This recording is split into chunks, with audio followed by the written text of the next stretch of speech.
નમસ્કાર મિત્રો, ફરી વખત સ્વાગત છે આપ સૌનું દ્વારકેશ ઓનલાઈનના એક નવા જ વિડીયોમાં. તો આજના વિડીયોમાં આજે આપણે વાત કરવાના છીએ અમદાવાદ મહાનગરપાલિકામાં હાલ જે ભરતી શરૂ થઈ છે તેના વિશે. તો આજના વિડીયોમાં તમને આપણે તમામ માહિતી આપી દેવાની છે કે કઈ પોસ્ટમાં જે છે ભરતી બહાર પડેલી છે, કુલ જગ્યાઓ કેટલી રહેવાની છે, પગાર ધોરણ શું રહેવાનો છે, એપ્લાય કરવા માટેની છેલ્લી તારીખ શું રહેવાની છે, આ તમામની ચર્ચા આજે આપણે આ વિડીયોમાં કરવાના છીએ. તો વિડીયો પૂરો જોજો.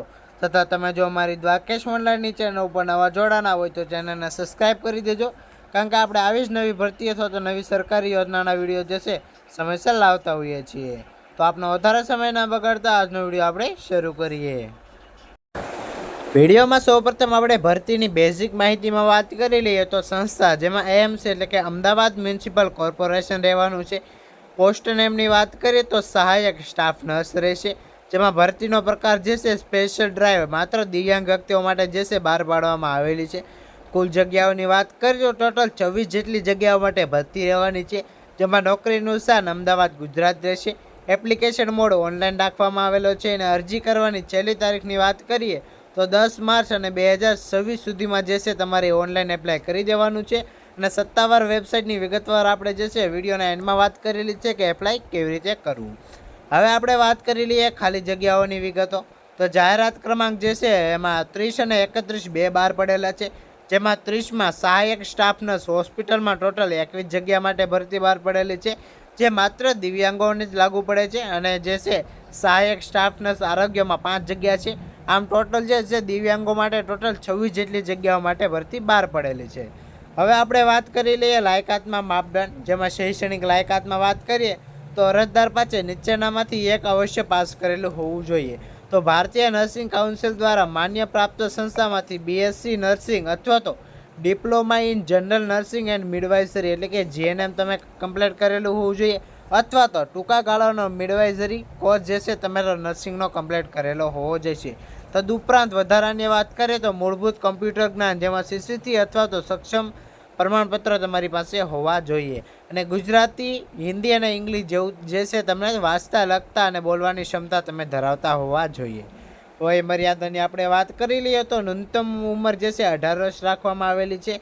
અને એપ્લાય કરવા જે લોકો માંગતા હોય તે જે છે મહત્તમ ઉંમર 33 વર્ષ જે છે અહીંયા રાખવામાં આવેલી છે. એટલે કે 18 થી 33 વર્ષ વચ્ચેના જે છે દિવ્યાંગ કેટેગરી જે ધરાવતા હોય લોકો તે જે છે એપ્લાય કરી શકે છે, બીજા કોઈ એપ્લાય નહીં કરી શકે. હવે આપણે વાત કરી લઈએ પગાર માળખું. તો પસંદ કરેલા ઉમેદવાર પ્રાપ્ત થઈ જે છે પ્રથમ 3 વર્ષ માટે દર મહિને 40,000 ને 800 રૂપિયા જે છે ફિક્સ પગાર મળવાપાત્ર થશે.